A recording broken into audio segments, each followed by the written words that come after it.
왕실 공방에 적합한 일꾼은 누구인가? 거북이? 도깨비?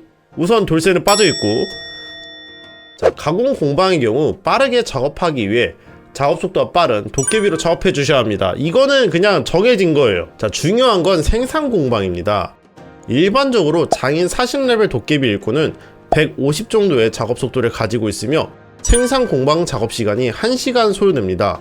장인 40레벨 거북이 일꾼은 100 정도의 작업 속도를 가지고 있으며 생산 공방 작업 시간이 1시간 30분 정도 소요됩니다. 시간만 보면 도깨비 일꾼이 좋아 보이지만 거북이 일꾼의 특성인 수확량 증가로 아이템을 68.4%를 더 가져옵니다. 예를 들면 도깨비 일꾼은 시간당 30개의 재료 아이템과 11개의 아침의 보온패를 가져옵니다.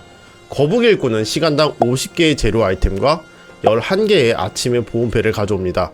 하루 동안 도깨비 일꾼은 총 24번 일을 하며 거북이 일꾼은 16번 일합니다. 도깨비 일꾼은 720개의 재료 아이템과 264개의 아침의 보온패를 가져옵니다.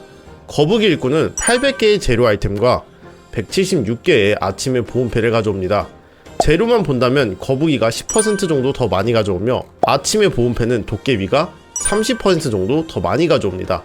따라서 초반에 보다 빠른 공방 확장을 위해서 아침에 보온패를 빨리 모으고자 하시는 분들이라면 초반에 도깨비로 하는 것이 좋습니다. 재료를 우선시한다면 거북이를 하는 것이 좋습니다. 여기까지는 기본 설명입니다. 이의를 제기하시는 모험가분들이 계시는데 도깨비 일꾼으로만 생산 공방을 돌려도 가공 공방 돌아갔는데 필요한 재료 수급은 부족하지 않습니다. 그렇기 때문에 거북이 일꾼보다 도깨비 일꾼을 써야 합니다. 사실 이 부분은 아직 왕실 공방이 나온 지 얼마 되지 않았기 때문에 명확하게 맞다 아니다 라고 말할 수 없는 상황입니다. 어느 정도는 재료가 풍부하게 남긴 남는데 그래도 저는 재료가 부족하더라고요.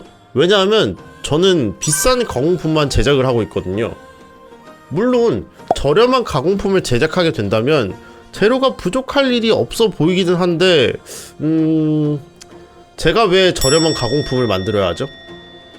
뭐 어찌됐든 재료가 부족하지 않다고 쳐도 굳이 더 많은 재료를 수급할 수 있는 거북이를 왜 포기하는 거죠? 이유는 생산 공방에서 생산하는 아이템 중 소모품과 일부 재료들은 작업시간이 매우 오래 걸립니다. 장인 도깨비 기준 약 29시간, 장인 거북이 기준 약 38시간.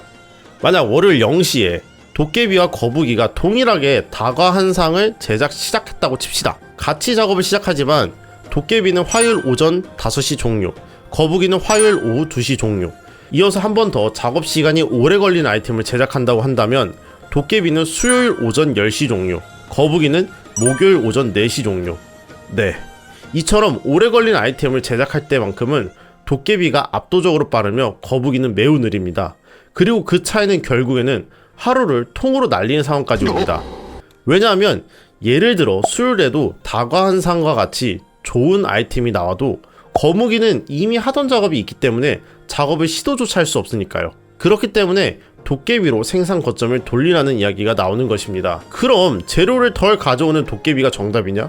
그건 또 아닙니다. 왜냐하면 매일 12시 갱신 이후 바뀐 품목을 확인하고 만약 오래 걸리는 품목이 나왔다면 도깨비로 바꿔서 작업하고 일반 재료가 나왔다면 거북이로 작업하면 됩니다. 문제는 매일 12시마다 왕실 공방 체크하고 주무실 수 있습니까? 물론 전 그렇게 할 거예요. 예, 저는 썩은 물이니까요. 제가 오늘 말씀드리고 싶은 것은 도깨비만 정답이다? 거북이만 정답이다? 둘 다 아니라고 생각합니다. 오늘 제가 말씀드린 부분들을 생각해 보시고 개인의 플레이 스타일에 맞춰서 바꿔가시면 됩니다. 개인적으로 저는 거북이 일꾼 4명, 도깨비 일꾼 4명으로 세팅을 할 겁니다. 앞서 말씀드린 이유도 있지만 육조거리 주변에 좋은 노드들이 많습니다. 등용동굴의 백급 노드, 당숲의 백급 노드, 동막골의 전나무 등 다양한 노드가 있으며 이 노드들은 거북이 일꾼으로 작업하는 게 보다 많은 양의 자원을 가져옵니다. 그렇기 때문에 상황에 따라서 거북이 일꾼을 왕실 공방에도 일반 노드에도 교체해가면서 사용할 것이기 때문에 저는 거북이 일꾼을 사용할 것입니다. 또 하나, 앞서 설명드릴 때에는 생산 공방에서 거래가 가능한 아이템은 하지 말라고 말씀을 드렸는데 만약 거북이 일꾼을 사용해서 재료가 많이 남았다면 오히려 거래 가능한 아이템을 생산 공방에서 생산하여 거래소에 파는 것 또한 방법입니다. 라떼는 말이야, 카공 2시간 돌려놓고 알람 맞추고 자고 일어나서 다시 가공 돌리고 자고 이렇게 매일매일 했었는데 매일 저녁 12시에 왕실 공방 확인하는 게 어렵나? 에휴.